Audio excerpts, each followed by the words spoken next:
bapak, lalu anak-anak paman dari sisi ibu.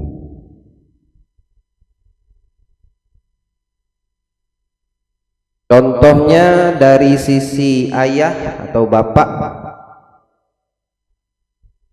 bintul ammah, bintul am, ka bintul am, anak gadis atau anak perempuan saudara ayah, ya, anak perempuan dari saudara ayah. Nah, ini tidak dinamakan muhrim, sepupu, tapi dari sisi ayah. Ayahmu punya saudara laki-laki, ia punya anak perempuan, ia bisa dikategorikan kerabat keluarga dekat, betul, namanya anak paman. Tapi dari sisi nasab, apakah dia muhrim? Tidak dikatakan muhrim, sepupu, ya. Atau bintul ammah, anak perempuan dari saudari ayah. Oh, tadi dari saudara ayah, ini sekarang dari saudari ayah,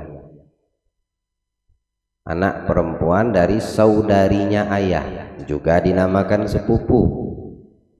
Bedanya dari sebelah saudari ayah, bibi. Dari tadi paman, pamanmu punya anak, bibimu punya anak, dua-duanya dari sisi ayah, itu namanya am atau ammah. Semisal itu juga dari sisi ibu, ibumu punya saudara laki-laki, ibumu punya saudari perempuan, dan dua-duanya saudara ibu punya anak, saudari ibu punya anak. Nah, itu namanya khal dan khalah, tetap dinamakan sepupu. Kerabat enggak itu? Keluarga dekat enggak? Keluarga dekat. Tapi dia bukan dihukumi muhrim. Ya, paham sampai situ ya? Apa hikmah daripada diharamkan oleh syariat walaupun dikategorikan kerabat keluarga dekat semisal sepupu tadi? Karena pernikahan itu banyak di antara banyaknya tujuan dalam pernikahan tersebut, salah satunya tahdzibun nafs, untuk membersihkan jiwa, untuk mengajarkan kita memiliki etika, sopan santun, disiplin, mengajarkan kita memahami dan mengerti adab, dan banyak lagi tujuan daripada itu. Ini salah satu dari tujuan menikah. Artinya bagaimana? Sebelum menikah engkau mungkin kurang dari sisi etika, dari sisi tanggung jawab, dari sisi beradab, daripada sisi disiplin, daripada sisi tamdhif, membersihkan jiwa. Belum menikah, ya, belum menikah agak disiplin dari sisi waktu, pulang mau subuh bisa, mau pulang jam berapa bisa. Coba kalau udah nikah, nah, disiplin waktunya. Masih bujang, tidak dibatasi waktu dari sisi disiplin. Udah menikah, tidak bisa seperti itu. Berarti jiwa kita ini terdidik. Belum menikah, belum ada rasa tanggung jawab. Udah menikah, ada rasa tanggung jawab. Nah, itu tujuan daripada banyaknya tujuan menikah, ya. Wal insaniyatu biziyadati tharwatiha. Kemudian dari sisi kemanusiaan, dari sisi manusiawinya apa? Bertambahnya kesejahteraan untuk masing-masing pasangan tersebut. Kesejahteraan, kebahagiaan. Nah, itu yang sering kita dengar itu kadang-kadang sebelum menikah atau pas ijab qabul, doa-doa seperti kalimat mudah-mudahan jadi keluarga yang sakinah, mawaddah, rahmah. Itu tujuan daripada salah satu tujuan berumah tangga. Antara laki dengan perempuan tersebut, suami dan istri ini, ya, adanya di situ sukun, ketenangan. Lihat Nabi waktu pertama kali dapat wahyu, pertama kali ketemu Jibril, bagaimana keadaan Nabi? Takutan. Keluar dari gua Hiro, kembali ke rumah, yang pertama dicari siapa? Istri beliau Sayyidah Khadijah. Dalam keadaan takut, apa yang dilakukan sang istri? Ditenangkan, ya, ditenangkan. Itu istri yang baik. Seorang istri kalau suami balik kerja atau lagi ada masalah, jangan ikut bingung, jangan ikut tegang, tenangin. Jadi dapat dia maksud dan tujuan, paham dia apa tujuan berumah tangga. Suami lagi ada masalah, suami lagi ada problem, jangan tabu genderang, tambah jadi, ya. Jangan dijadikan provokator, maka dia tidak mendapatkan maksud daripada pernikahan. Kalau seperti itu yang terjadinya, mana sakinahnya, mana sukunnya, ketenangannya? Tidak ada. Kemudian apa lagi? Ar-Rahmah, kasih sayang satu sama lain, saling memperhatikan. Ya, maksudnya saling memperhatikan, kasih sayang, rahmah ini apa? Kayak kucing elus-elusan gitu? Agak. Ya, semua yang diinginkan dikasihkan, dimanjain. Alasan karena kasih sayang? Enggak juga. Satu sama lain antara suami dan istri saling memotivasi untuk urusan agama dan akhiratnya. Ada rahmah. Ini yang namanya rahmat. Saling memiliki kasih sayang, saling memberikan semangat, support, motivasi satu sama lain dalam urusan akhirat dan agama. Mengingatkan istri, ayo diajak misal sholat berjamaah, hadir majelis. Begitu juga sebaliknya. Anda bakal ini baru dia dapatkan rahmah, dan itu dia sudah memahami serta mendapatkan maksud dari banyak tujuan menikah.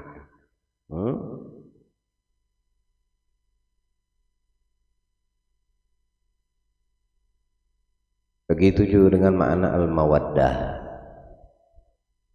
Ya. Nah, ini semua tidak akan didapatkan dari pernikahan itu apa? Makna mawaddah, rahmah, sukun. Itu akan sulit untuk didapatkan bagi setiap pasangan suami istri manakala satu sama lain dari dua belah pasang ini tidak memahami niat serta tujuan untuk apa dia menikah. Tidak bakal dia akan dapatkan arti dan harapan mawaddah, rahmah, wasukun.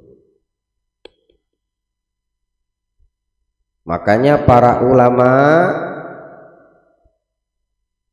mengajarkan sebelum kita ini melangsungkan pernikahan, hendaknya kita banyak memiliki niat-niat yang salehah. Ya. Ketahui apa niatnya itu untuk menikah.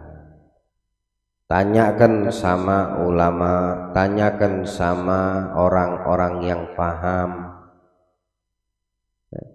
Seorang perempuan datang ke Rasulullah, ya Rasulullah, bertanya, bagus, ini jadi contoh. Apa yang ditanyakan wanita ini ke Nabi? Ya Rasulullah, saya ini seorang perempuan, mau bertanya, ada yang melamar saya, apa saja hak-hak kewajiban yang mesti dipenuhi oleh seorang istri terhadap suaminya. Maka Nabi menjelaskan, seumpama keluar dari kepala sampai kaki suamimu, seorang suami, nanah dan darah, lalu engkau sebagai seorang istri membersihkannya dengan lidahmu dengan cara dijilatin, belum bisa memenuhi rasa syukurmu sebagai seorang istri kepada suamimu. Kalau begitu ya Rasulullah, saya nggak usah menikah. Jangan, kata Nabi, menikah bagimu lebih baik. Ya, kelihatannya berat, ya. Waduh, berat banget tanggungan sebagai seorang istri untuk memenuhi kewajibannya terhadap suami dalam pernikahan, sampai Nabi menggambarkan nanah darah keluar walau dijilatin, dibersihkan dengan cara dijilatin belum memenuhi dan membayar rasa syukur terhadap suami. Lalu nanti bagaimana kalau aku menjadi seorang istri yang membangkang? Ya. Itu kan pikiran-pikiran yang dibisikkan, digemboskan oleh syaitan biar engkau tidak menikah. Kan Nabi bilang jangan, tetap menikah, karena dengan menikah lebih baik. Kalau Nabi menganjurkan menikah, maka ketahuilah iblis dan syaitan menganjurkan untuk tidak. Kalau Rasul dan syariat Islam ini menganjurkan untuk bersatunya antara laki dengan perempuan dengan kalimat Allah, yaitu pernikahan, maka iblis berupaya untuk menghancurkan pernikahan. Iya, iblis itu tahu besarnya keutamaan, pahala, derajat, ampunan, ya, bagi orang yang sudah halal. Tahu persis, makanya dia bagaimana caranya jangan sampai ada pernikahan, atau bagaimana caranya yang udah menikah diporak-porandakan sama dihancurkan rumah tangganya, diceraikan, bisa. Wama unzila 'alal malakaini bi Babila Harut wa Marut ma yu'allimana walakin syaitan yu'allimuna an-nasa sihra. Ma unzila 'alal malakaini bi Babila wa Harut Harut wa Marut. Apa ayat seterusnya itu?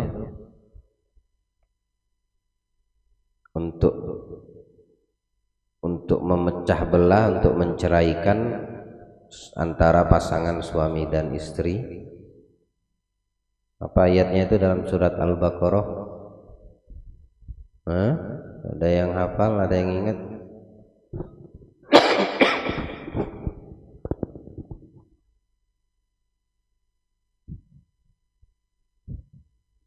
Yufariqu bainal mar'i wa zawjih itu apa namanya? Apa Adit?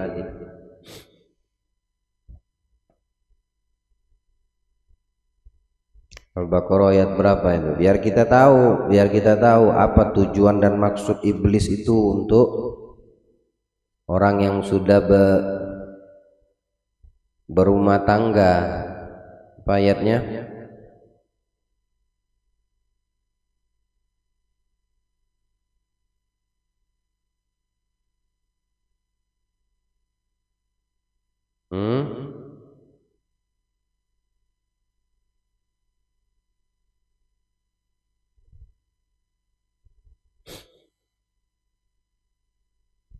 Ya Allah ya Karim.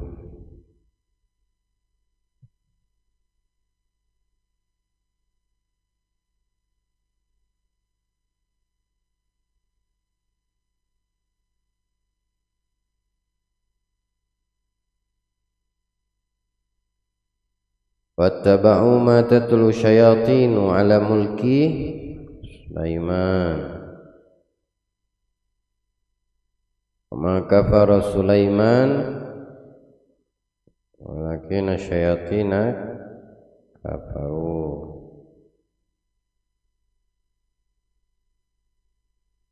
Setan mengatakan Nabi Sulaiman itu kufur, ngajarkan manusia sihir.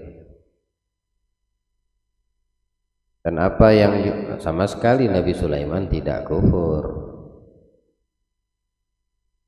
Dan apa yang diturunkan kepada dua malaikat namanya Harut wa Marut. Dan yang diajarkan oleh kedua ini malaikat tapi minta sama Allah syahwat biar bisa merasakan apa yang dirasakan oleh manusia, dikasih sama Allah. Akhirnya nyesel, mau balik jadi malaikat lagi nggak bisa. Bahkan mereka berkata dua malaikat ini tadi, yang tadinya malaikat, innama nahnu fitnatun fala takfur. Kami ini fitnah, kata mereka. Kalian jangan sampai sekali-sekali kufur ya, katanya. Fayata'allamuna, orang-orang belajar dari kedua ini ya, Harut dan Marut ini. Apa yang dipelajari? Ma yufarriqu bainal mar'i wa zawji. Bagaimana caranya memecah menceraikan pasangan suami dan istri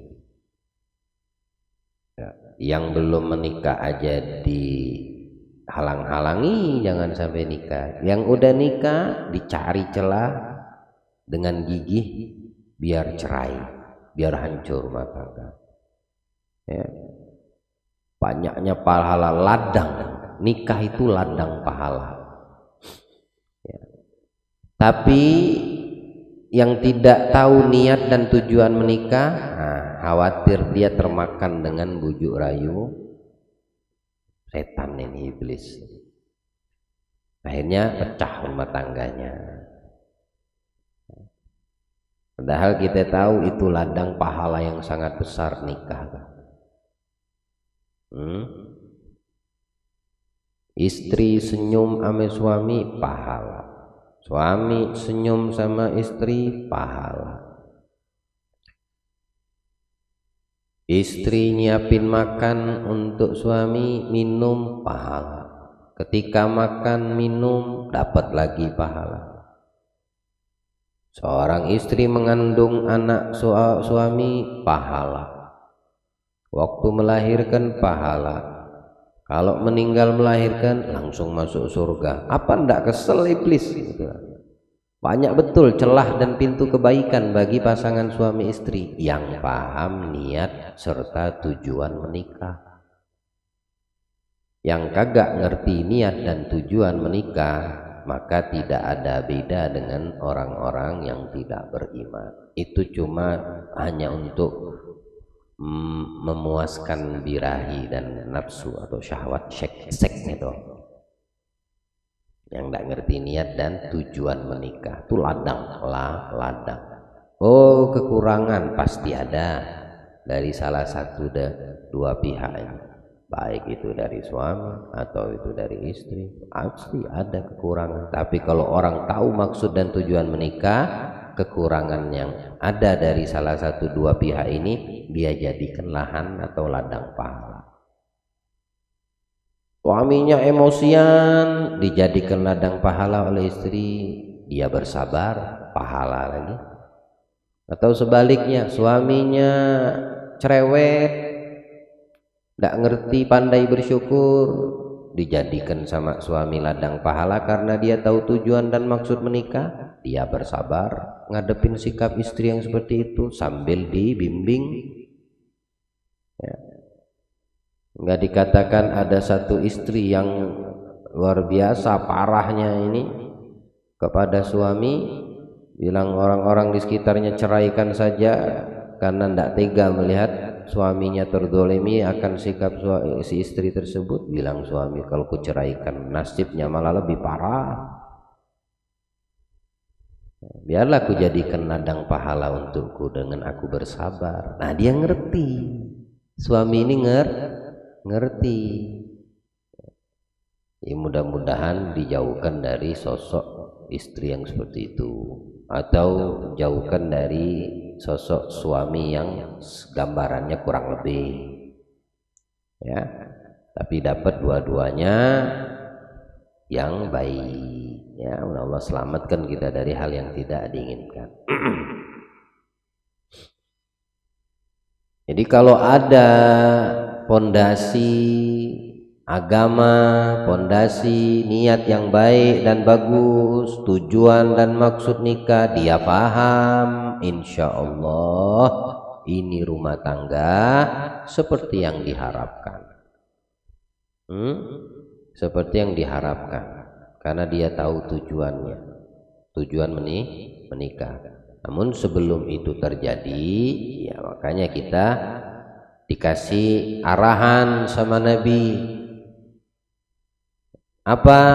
Cari yang beragama, artinya yang paham tentang agama, kemudian yang memiliki akhlak budi pekerti baik, ya. Jangan tolak ukurnya pekerjaan, harta, kekayaan, keturunan yang orang terhormat, ya. Bukan itu tolak ukur. Sebentar aja kalau mau Allah angkat, habiskan itu, ya. Orang kaya bisa jadi miskin, orang yang tidak punya, orang yang banyak pekerjaan bisa jadi bangkrut. Tapi kalau nggak ada agamanya, yang kaya tiba-tiba miskin, nggak bisa bersabar.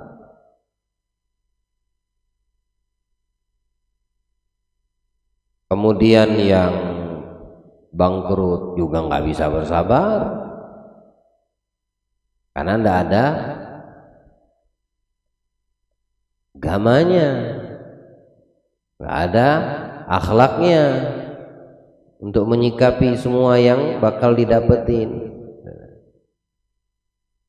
Itu diajarkan sama Nabi. Jadi kita jangan jadikan pernikahan itu sesalan. Kalau kita jadikan nikah itu sesalan, senang iblis. Kalau kita melihat dari sisi selain yang ada pada diri kita orang lain, yang nggak bakal habis-habisnya. Kalau kita suka membanding-bandingkan, engkau nggak bakal pernah merasa puas dan bersyukur.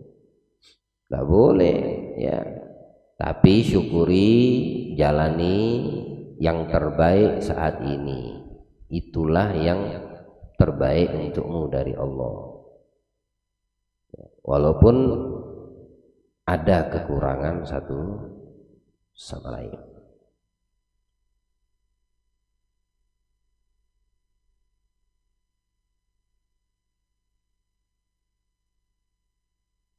Nah, jadi itu yang dinamakan mahram, muhrim ya, secara ringkasnya nasab. Yang kedua, muhrim bisa jadi dari susuan. Artinya disusui kemudian jadilah dia muhrim kepada yang menyusui. Dan yang ketiga dengan pernikahan juga muhrim. Karena ada ikatan pernikahan. Saya kemarin itu ngasih kalian tugas, sampai sekarang nggak ada yang menyelesaikannya. Nanti kalau saya tanya paham, kalian jawab paham. Untuk membuktikan paham atau tidak, saya bilang tulis di grup, baik laki atau perempuan, grup laki atau grup al-batul. Siapa aja muhrim nasab, muhrim dari susuan, dan muhrim dari pernikahan. Kalau tidak seperti itu nanti banyak tanya, menunjukkan tidak paham, ya, menunjukkan tidak paham. Seperti yang saya katakan pekan lalu, muhrim susuan ialah muhrim nasab. Bedanya susuan ini dia tidak ada kaitan dan urusan masalah waris dan tidak boleh jadi wali nikah. Itu aja susuan. Tapi siapa saja yang dikatakan muhrim dari susuan? Ya, siapa yang muhrim di dalam nasab. Nah, sekarang bagaimana mau tahu muhrim susuan itu ini jadi muhrim atau tidak, saudara susuan atau keponakan susuan, kalau kalian sendiri tidak tahu siapa muhrim nasab? Ada yang bertanya, ya, ada yang bertanya pagi tadi atau siang tadi, saudara susu,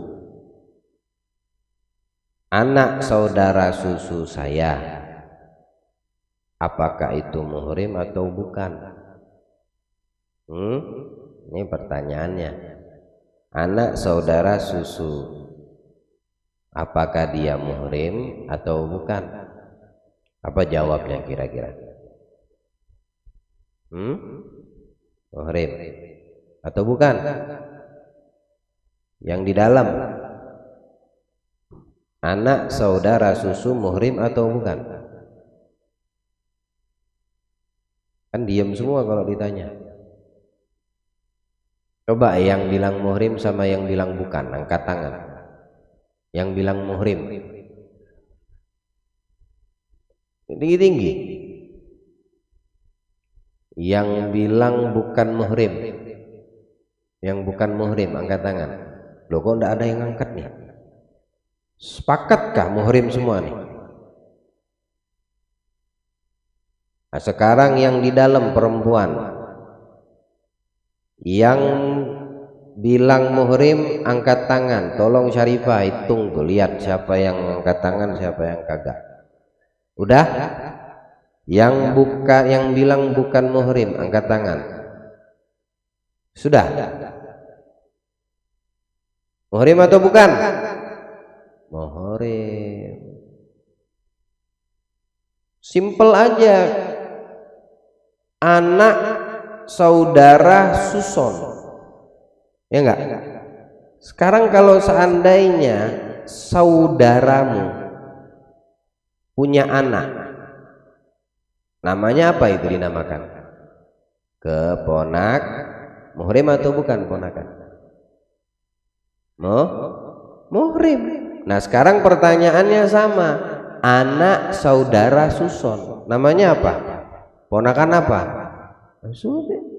Kalau paham nasab, paham itu suson. Yang bertanya itu ada di dalam orangnya. Paham enggak kira-kira yang bertanya tuh?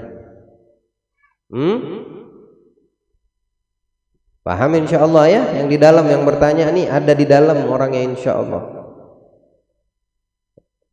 Apakah anak saudara Suson itu muhrim atau bukan? Ya itu kan namanya keponakan Suson. Kalau keponakan itu aja muhrim, berarti keponakan Suson juga muhrim. Nah sekarang saya yang tanya, keponakan Suson menikah dan punya anak, muhrim bukan tuh anaknya?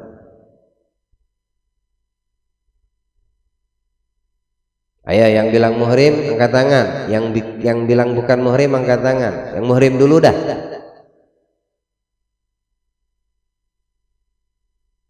Yang bilang muhrim angkat tangan.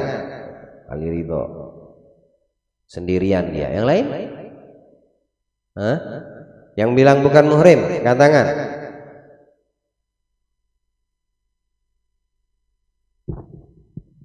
Yang di dalam, yang bilang muhrim angkat tangan. Sudah dihitung. Yang bilang bukan muhrim angkat tangan. Udah. Yang di depan tidak ada sama sekali angkat tangan. La muhrim wala bukan muhrim. Tapi kagak juga berani menjawab. Wallahu alam. Saya ulangi pertanyaan. Anak saudara Suson. Tadi kalian jawab muhrim ya? Oke, betul.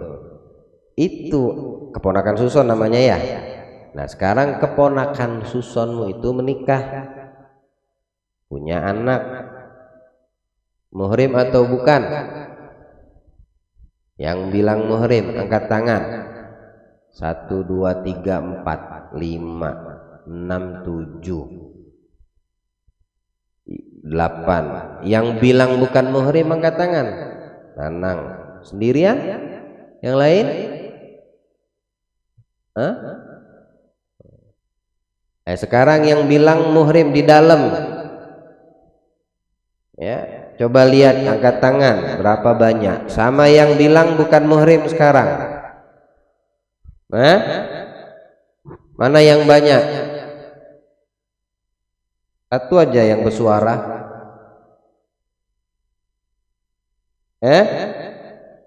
Mana yang banyak? Yang muhrim dulu bagian dalam, ibu-ibu di dalam. Tolong Syarifah lihat angkat tangan yang menjawab muhrim. Udah belum? Yang bilang bukan muhrim, ada enggak angkat tangannya? Hitung mana yang banyak. Udah belum? Udah belum? Oke. Mana yang banyak? Yang menghukumi muhrim sama yang menghukumi bukan muhrim, mana yang banyak di dalam? Aduh, waktu berjalan terus susah betul jawab. Yang banyak angkat tangan muhrim atau bukan muhrim? Yang bukan muhrim. Masya Allah, di sini cuma satu yang jawab bukan muhrim. Ternyata ibu-ibu di dalam lebih banyak yang jawab bukan muhrim. Di sini yang banyak angkat tangan muhrim, yang dikit di dalam bukan yang mengangkat tangan untuk muhrim. Banyak jadi ini khilaf ya. Nah, sekarang saya kasih gambar. Keponakan muhrim bukan? Keponakanmu menikah, punya anak, apa namanya? Cucu, muhrim bukan? Apa bedanya Mas Suson? Paham enggak kalian? Apa bedanya Mas Suson? Cucu kan namanya, cuma tambahannya apa namanya? Cucu Suson. Muhrim atau bukan? Oh, kompaknya Masya Allah ya. Kalau ngerti nasab, ngerti Suson. Zainab ndak boleh nangis. Tolong didiamkan itu yang nangis, yang menjadi sebab anak-anak di dalam nangis.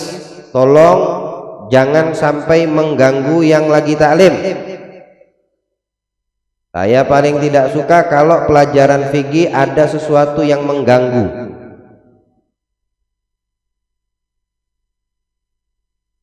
Bawa ke belakang saja.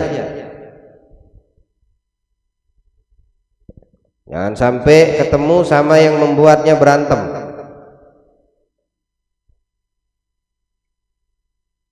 Nah, jadi kalau kita ngerti muhrim nasab, ya udah itulah muhrim suson. Cuma masalahnya kita ini belajar cuma sebatas mendengar. Ketika saya kasih tugas itu untuk pemahaman kalian sendiri, kalian tidak mau mengerjakannya. Ya sampai kapanpun ente nggak bakal paham.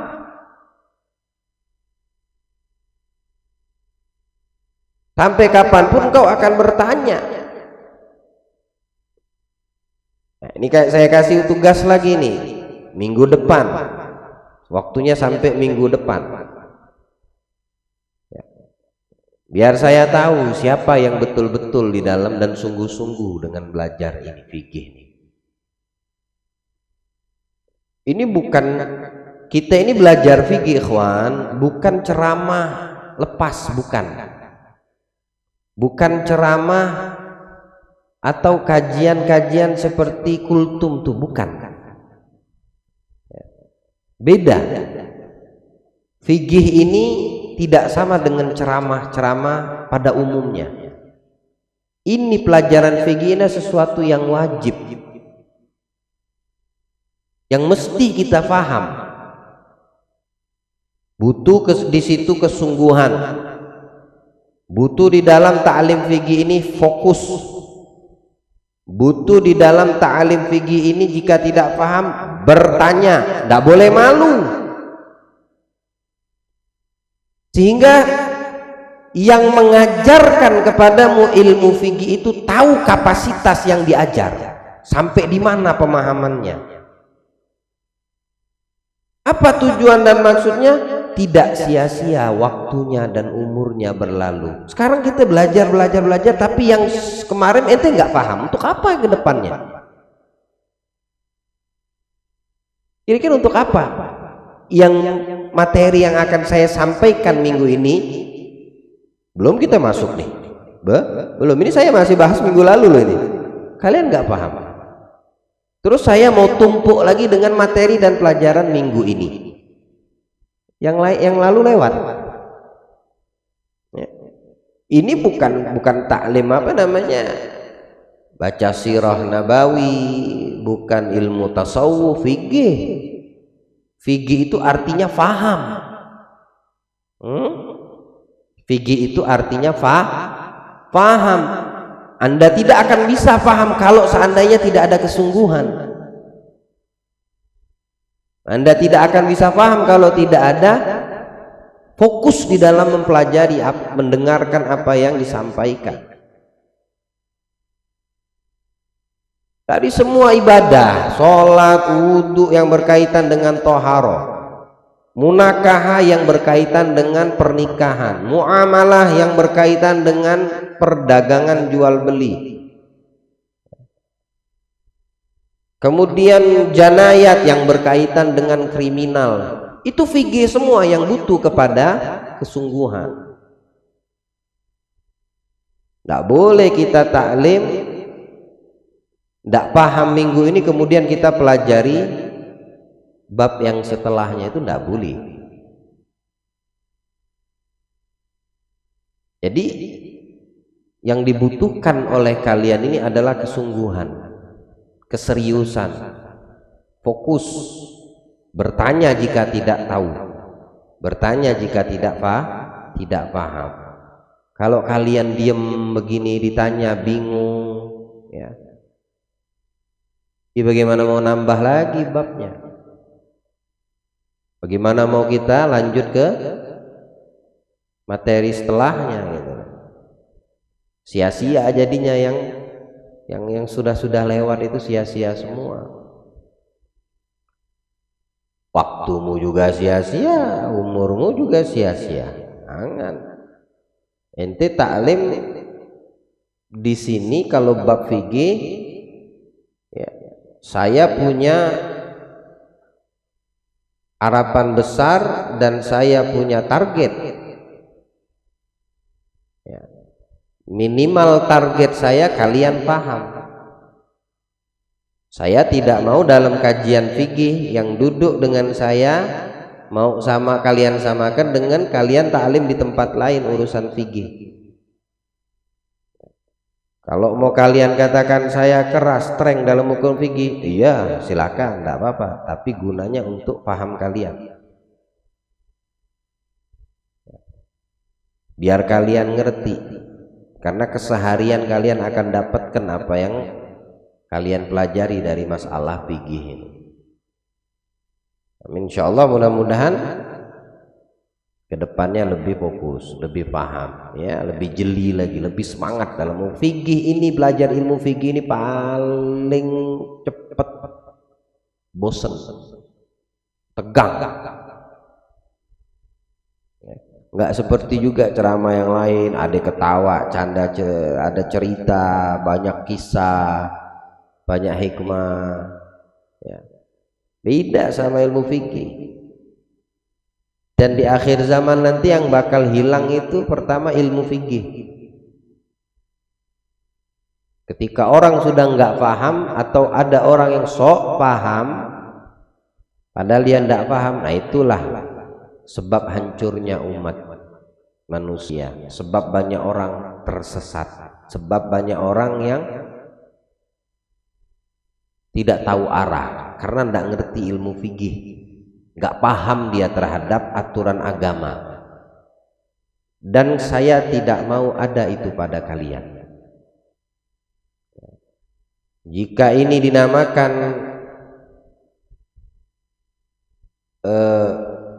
strength, kejam misalnya tadi, Habib harus memaksakan saya paham. Oh silakan, katakan, tidak apa-apa.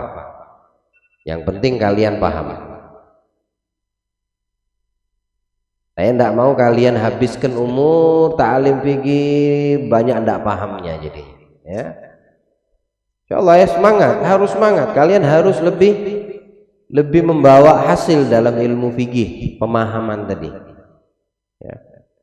Nggak usah fokus sama yang lain, waktunya ta'lim fikih betul-betul fokus, nggak bingung, nggak paham, tanya begitu. Ya. Penasaran tuh dihilangkan. Ya. Bila perlu habis ta'lim masih ada yang nggak tahu, tandain. Habis ta'lim duduk sini, datang ke saya. Beb, ini saya yang belum paham, ini maksudnya apa? Tak jelasin nanti. Ya. Tapi kalau dibawa sampai pulang, tanda tanya pada dirimu, ya udah besok itu lupa. Tidak lama lagi sudah lupa. Kapan mau mengertinya? Kapan mau pahamnya? Teman, harus berubah untuk urusan fikih, ya, paham jadinya. Baik, kita lanjut. Al-mahramatu bil jam'i, perempuan mahram dengan sebab perkawinan.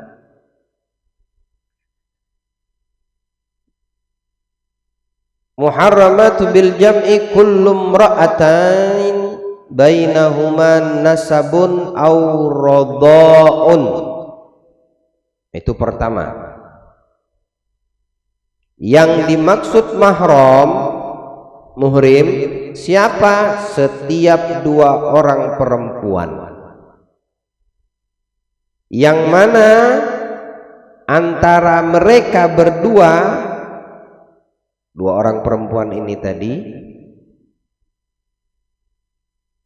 memiliki hubungan nasab atau susuan. Ya, pahami itu dulu. Yang dinamakan wanita muhrim. Siapa itu wanita muhrim? Siapa itu perempuan yang dikategorikan muhrim? Ia yang memiliki hubungan sebab nasab atau sebab susuan. dua perempuan ini.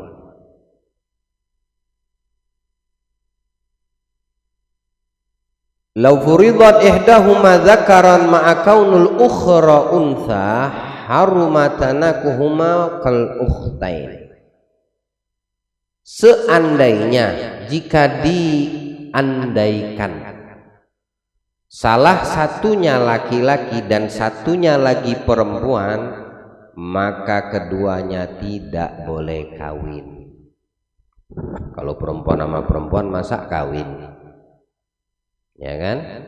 Nah sekarang diandaikan satunya laki-laki, satunya perempuan, tapi memiliki ikatan hubungan nasab atau susuan. Kira-kira boleh enggak nih kawin? Boleh enggak? Tidak boleh. Ya. Nah tapi sekarang yang mau kita pahami ini siapa? Perempuan yang muhrim itu yang mana? Kalau ini kan gambaran laki dan perempuan. Karena ada ikatan nasab dan susuan, mereka tidak boleh menikah satu sama lain. Cuma bukan itu cuma gambaran andai kata. Ini tadi andai kata, dikirakan salah satu laki, satunya perempuan, tapi memiliki ikatan nasab dan susuan, maka mereka haram, tidak boleh menikah. Bukan itu yang mau dibahas. Pembahasan ini perempuan muhrim dengan sebab susu atau nasab, ya, yang tidak boleh dinikahi. Itu yang bagaimana contohnya? Nah, situ disebutkan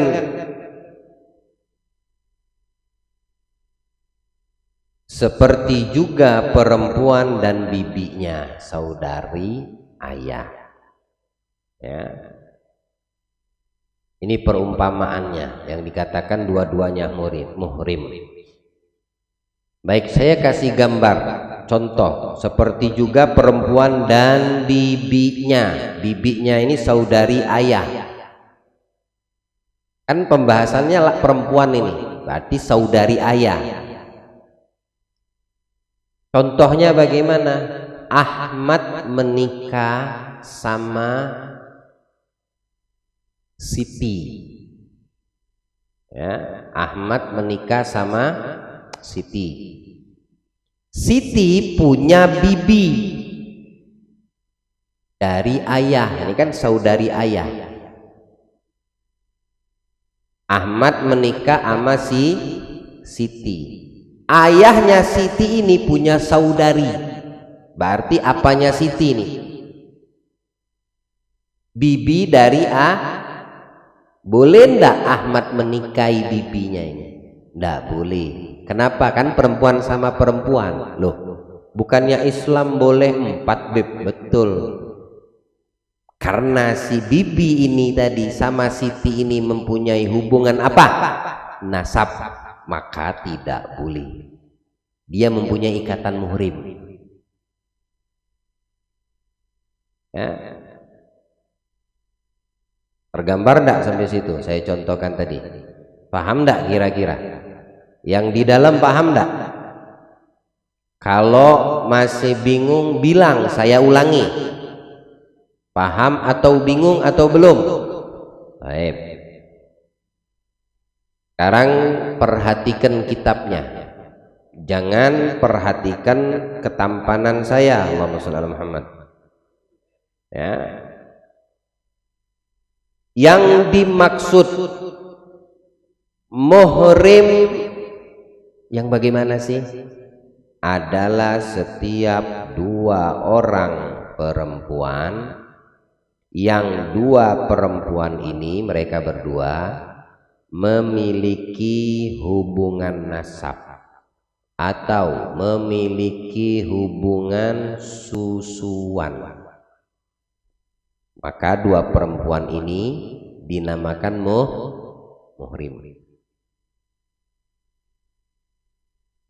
Oke, kita contohkan kalau 2 ini perempuan tadi, kita contohkan satu dari 2 perempuan ini kita ganti laki-laki.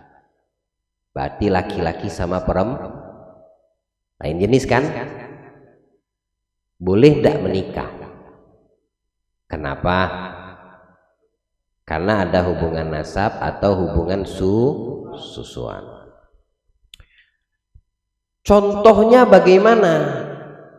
Dua perempuan ini tidak boleh dinikah karena ada hubungan nasab tadi atau ada hubungan susuan. Ahmad, nah ini perumpamaannya dan bibinya.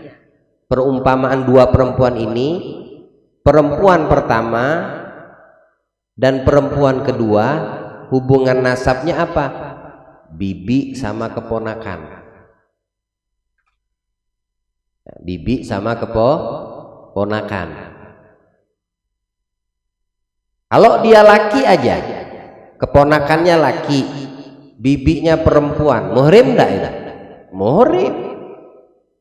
Ya, karena di sini pembahasannya perempuan, ya, dua-duanya semuanya harus perempuan berarti yang dibahas ini. Karena muhrim ini yang dimaksudkan di sini dalam pembahasan perempuan yang muhrim itu yang bagaimana? Ya. Contoh laki-laki tadi itu cuma contoh saja. Andaikan. Dari andai kata saja dia tidak boleh menikah. Begitu juga kalau pembahasannya perempuan sekarang dua-duanya perempuan, mereka tidak boleh dinikahi.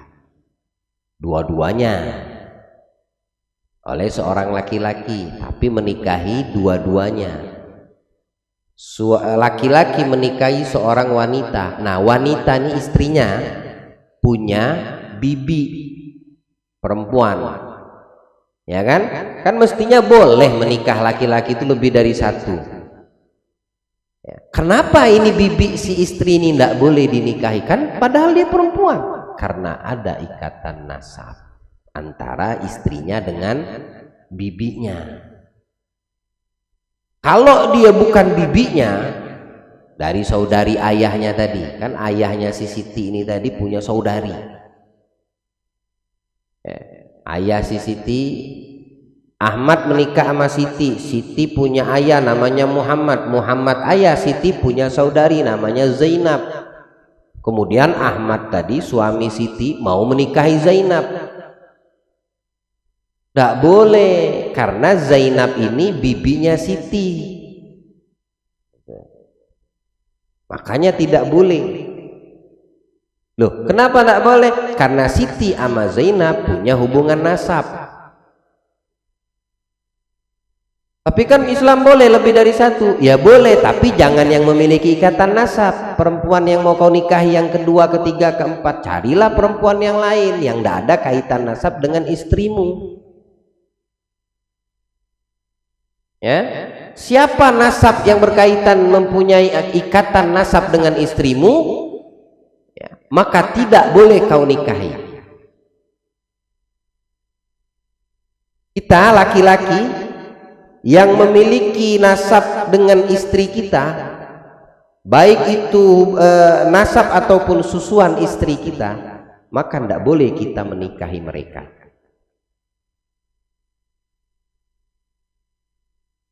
Kamu menikah, kamu yang sudah punya istri sekarang, terus kamu mau nambah istri lagi, boleh, boleh.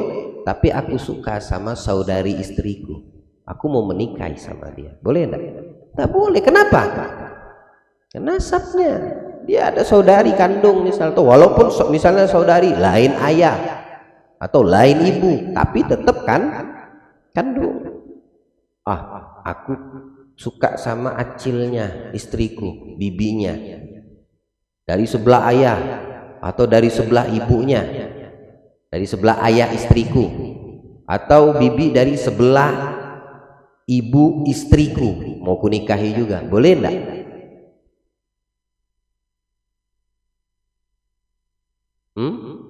Tak boleh. Ada spidol ya sama papan ya. Adakah di dalam? Ada ya? Ada di dalam kah? Bisakah dikeluarkan? Adakah spidol?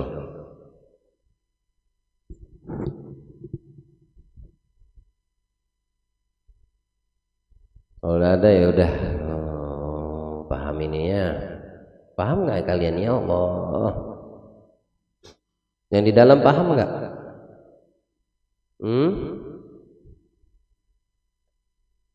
Gimana caranya buat paham?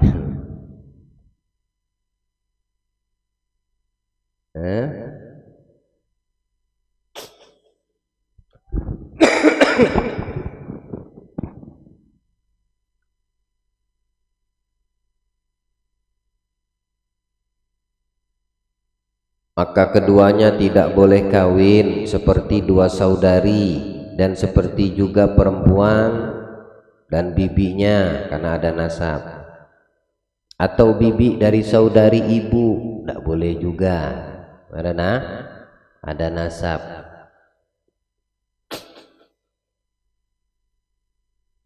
Saya aja lah, saya contohkan, saya menikah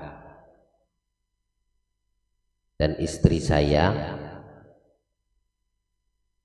punya bibi, punya saudari istri saya, boleh enggak saya nikahi? Tidak boleh,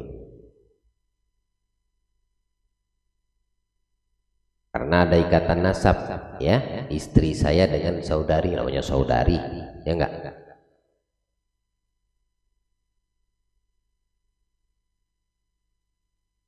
Mertua saya, umpama mertua saya laki-laki, Allahyarham ya, seandainya masih hidup, menikah lagi, dapat anak lagi perempuan, tapi dari ibu yang beda, dapat anak perempuan, lalu saya mau nikahi anak perempuan dari ibu berbeda tadi, boleh enggak? Kenapa? Sama bapak ya. Istri saya, abahnya istri saya kan mertua saya, dia punya saudari, ini babnya perempuan semua nih, punya saudari, boleh enggak saya nikah sama dia? Kenapa? Nasab antara istri saya dengan saudari ayahnya, bibi jadinya dari sebelah ayah. Mertua perempuan saya punya saudari, tapi ibunya istri saya, tadi kan bapak istri saya, nah, sekarang ibu istri saya punya saudari, lalu saya mau nikahi, boleh enggak? Kenapa? Nasab bibi tapi dari sebelah. Nah ini yang dimaksud, atau bibi buka tutup kurung saudari titik ya, berarti kalian paham. Alhamdulillah. Yang di dalam paham nggak? Paham nggak? Lapang? Pahamkah? Paham ya? Satu aja yang mewakili pakai suara laki-laki, paham enggak gitu? Paham enggak yang di dalam? Paham. Alhamdulillah. Baik, kita lanjut. Maka barang siapa yang kawin pada seorang perempuan, ia haram, tidak boleh maksudnya. Siapa dia itu siapa? Coba lihat lagi teksnya. Maka barang siapa yang kawin pada seorang perempuan, maka barang siapa ini yang dimaksud? Laki-laki. Ini laki-laki yang kawin dengan seorang perempuan ya, dia haram. Siapa dia? Tidak paham.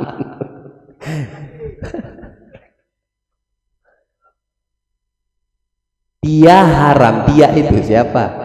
Laki-laki tadi ya. Dia haram, maksudnya haram apa? Tidak boleh menikahi saudarinya. Saudarinya siapa? Saudari siapa? Saudari istrinya.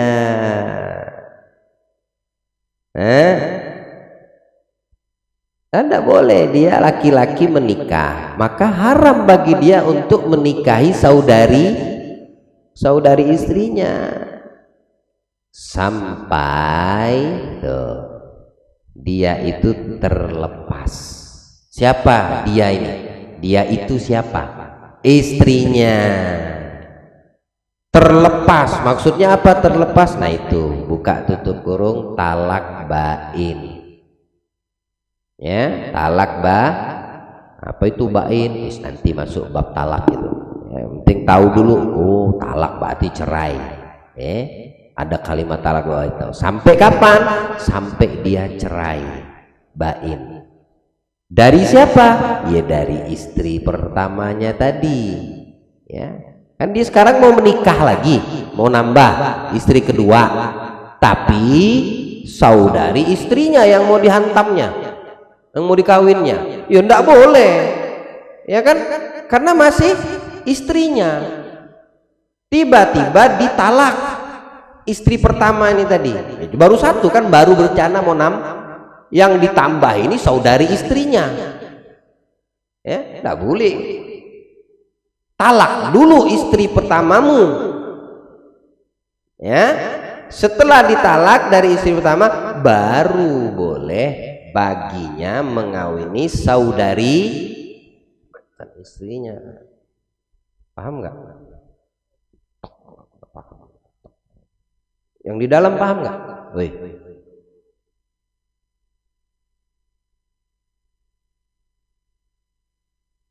Jadi harus lepas dulu nih istri pertamanya kalau dia mau menikahi saudari istrinya.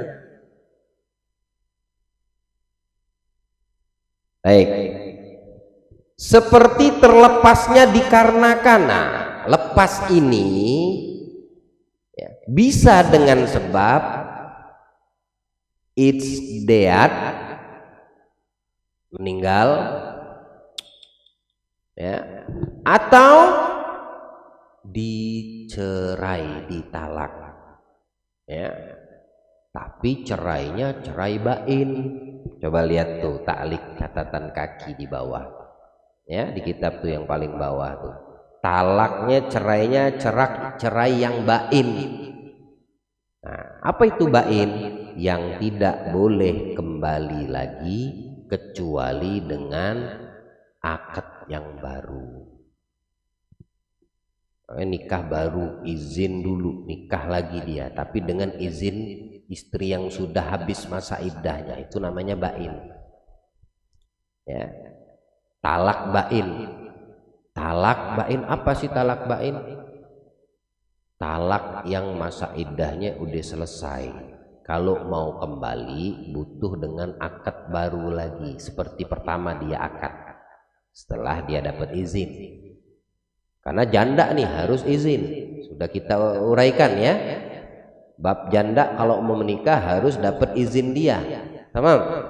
Ya. Atau dia bukan talak bain, bukan cerai yang bain, talaknya raj'i. Talaknya raj'i. Apa itu talak raj'i? Cerai yang boleh kembali. Ya. Tapi masa iddahnya sudah habis. Suami menjatuhkan talak atau cerai kepada istri. Sebelum masa iddahnya habis itu bisa dirujuk. Nah, namanya itu cerai raj'i itu. Atau talak raj'i. Nah, kalau masa iddahnya sudah habis, yang merupakan syarat untuk cerai yang bisa kembali, talak raj'i namanya, maka dia harus akad lagi. Itu namanya talak bain. Bain kecil, bain itu ada dua, bain suro, bain kubro. Yang masih dalam masa iddah boleh dia rujuk tanpa harus akad. Mau terima atau tidak terima istrinya, selagi masa iddahnya masih berlaku, belum selesai masa iddahnya, setelah suami menjatuhkan talak, boleh dia merujuk tanpa, sunnahnya ada saksi, ya, sunnahnya ada saksi. Tapi itu nanti bab talak, nanti bingung. Pahami ini dulu dah. Intinya dia tidak boleh menikahi yang mempunyai ikatan nasab atau susuan, baik itu saudarinya, acilnya dari sebelah bapaknya, acilnya dari sebelah ibunya, misalnya tadi, ya. Kecuali dia lepas dulu yang pertama. Tapi kalau aneh mau menikahi sepupunya, sepupu istri aneh, boleh nggak? Ayo, boleh nggak? Boleh. Ya. Karena tidak ada ikatan nasab antara istrinya dengan sepupu. Mau sepupu sama sesama sepupu aja misalnya boleh kawin kok. Ya. Misalnya dia mau menikah langsung 4. Istri pertama, perempuan yang pertama, kedua, ketiga, keempat, sepupuan semua, boleh enggak? Boleh, nggak jadi masalah.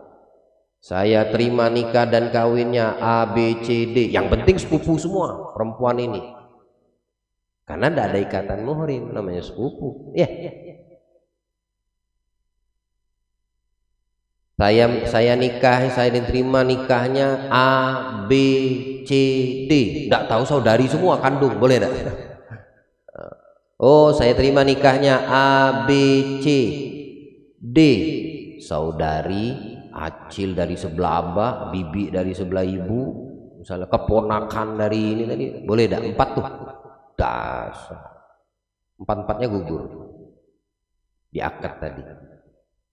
Atau mau nambah, nggak boleh selagi punya ikatan nasab sama ikatan susun. Ya, hafalin nasab, hafalin artinya nasab itu siapa, muhrim nasab, dan ketahui muhrim rodok susuan. Jadi ngeh ini nah. Oh boleh nambah, dia mau kawin sama saudarinya, iya ceraikan dulu yang pertama. Cerai di sini maknanya bisa jadi mati, meninggal, atau masih hidup ditalak. Dan talaknya talak bain yang butuh kepada nikah baru kalau dia mau balik lagi dengan istri yang pertama tadi,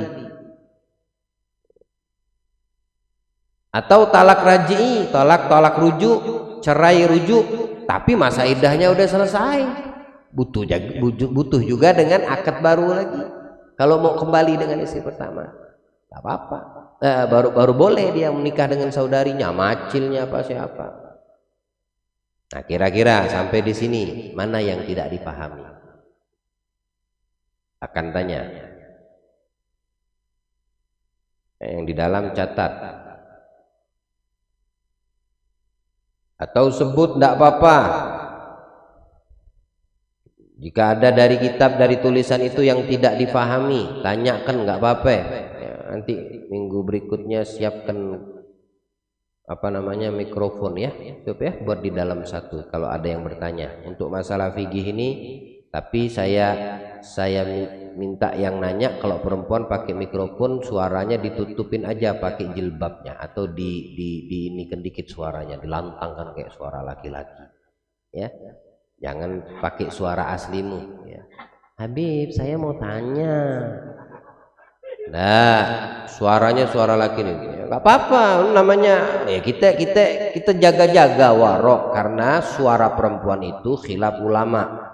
Ada yang bilang bagian dari aurat, ada yang bilang bukan bagian dari aurat. Nah, tergantung suara perempuan ya. Kalau meles-meles bikin yang dengerin suaranya gagal fokus ya, ngehayal ya, jangan ubah suaranya jangan dimanjain ya, pakai suara dilentang sedikit gitu. Beb, mau tanya beb. Ya, nggak apa-apa. Kalau ditutupin pakai sal kan berubah suara itu. Saya mau tanya. Assalamualaikum warahmatullahi wabarakatuh. Assalamualaikum warahmatullahi wabarakatuh. Sama enggak? Beda. Nanti minggu depan siapin di dalam itu mikrofon ya. Enggak ada yang. Oke, ada yang mau ditanyakan silakan. Mana yang tidak pahami tanyakan. Hah?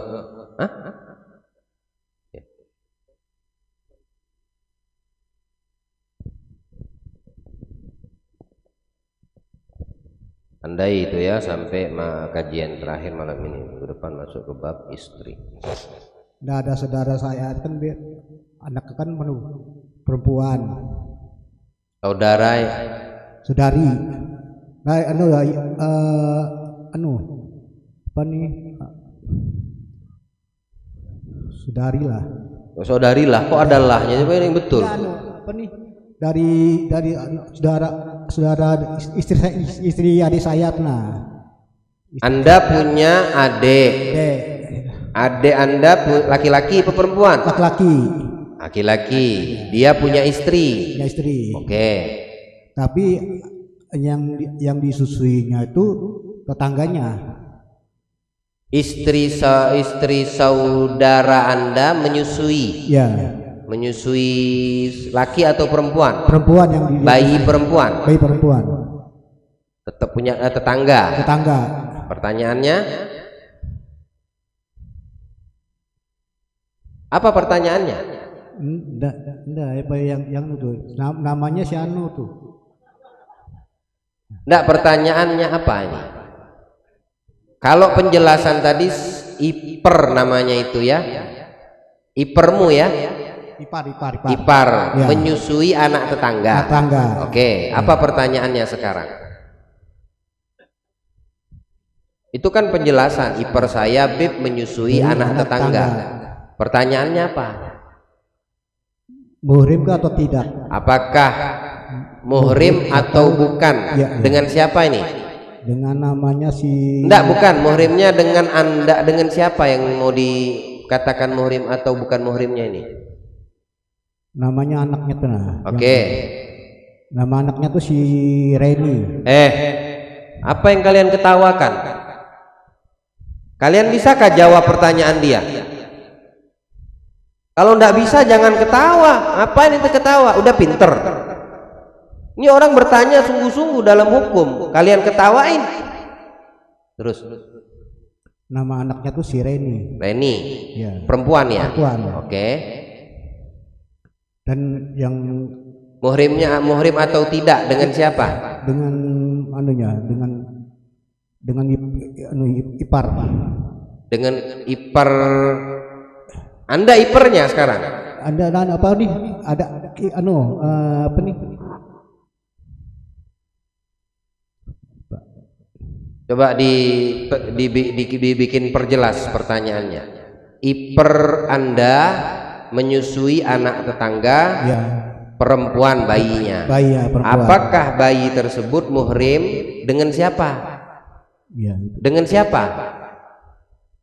Mau disandingkan dengan siapa ini yang bayi disusui tadi itu? Mau disandingkan dengan siapa sehingga bisa dihukumi muhrim atau bukan begitu? Mau disandingkan sama siapa? Bayi ini sama siapa? Sama Anda kah? Enggak juga, Bib. Jadi sama siapa?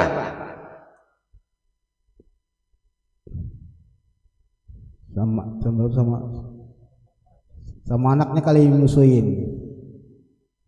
Sama anak yang menyusui. Iya.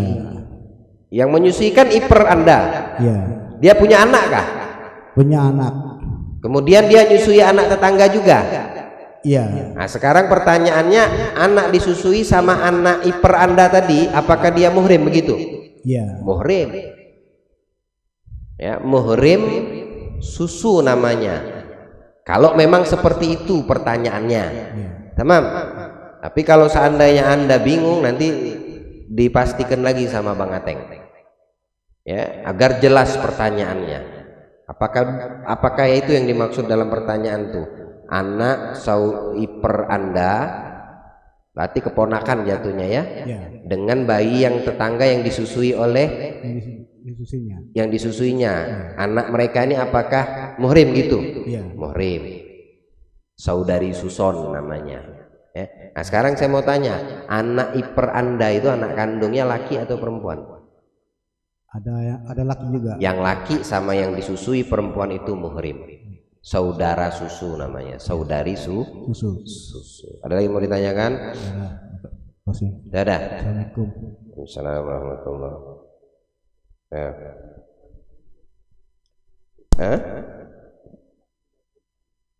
Hukumnya tidak kawin-kawin. Siapa yang mau tidak?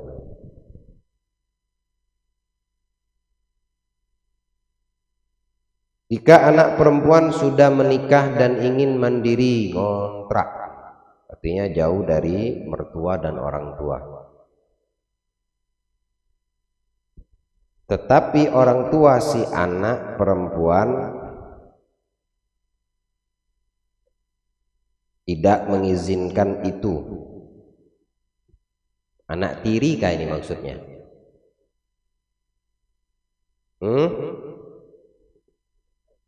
Yang bertanya, ini pertanyaannya saya ulangi. Jika anak perempuan sudah menikah dan ingin mandiri dengan suami, tetapi orang tua si anak perempuan, orang tua si perempuan ini tidak mengizinkan itu, bagaimana sikap seorang anak kepada orang tua tersebut? Sikapi dengan baik, kasih penjelasan yang bisa diterima.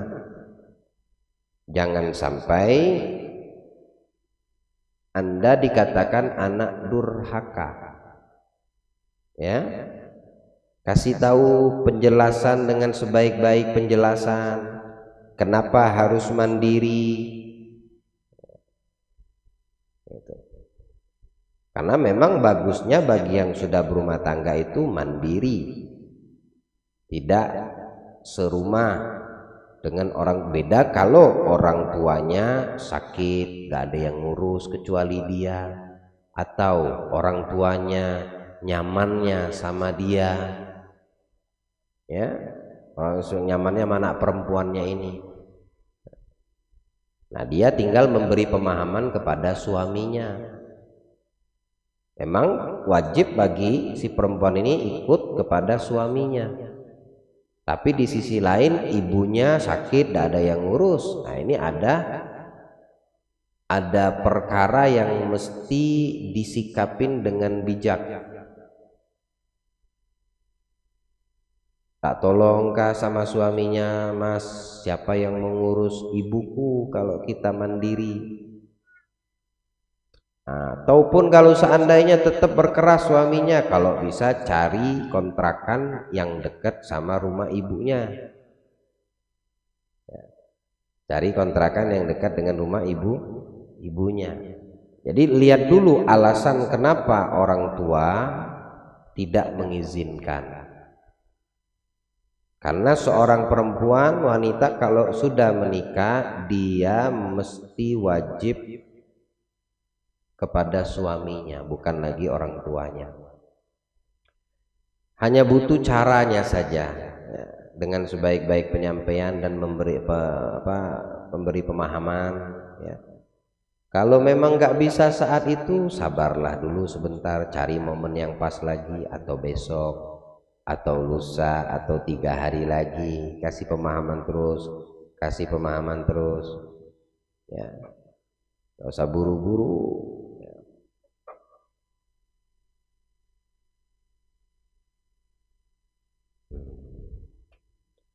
Ada yang mau ditanyakan?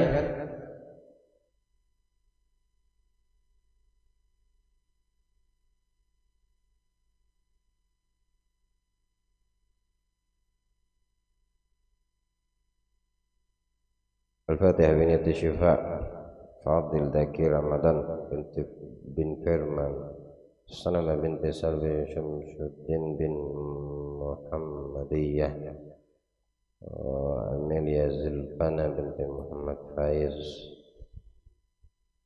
Yawm Miladi Ya Allah yakti hajatiha dunia wal akhirah wa liman awsana bidu'a syifa minal mu'minin أن الله يشفيهم عافانا عاجلا لا يقدر سقما ولا علما نهدنا وعلى كل صالحا سلفات حضرة النبي محمد صلى الله عليه وسلم مسير أسرار الفاتحة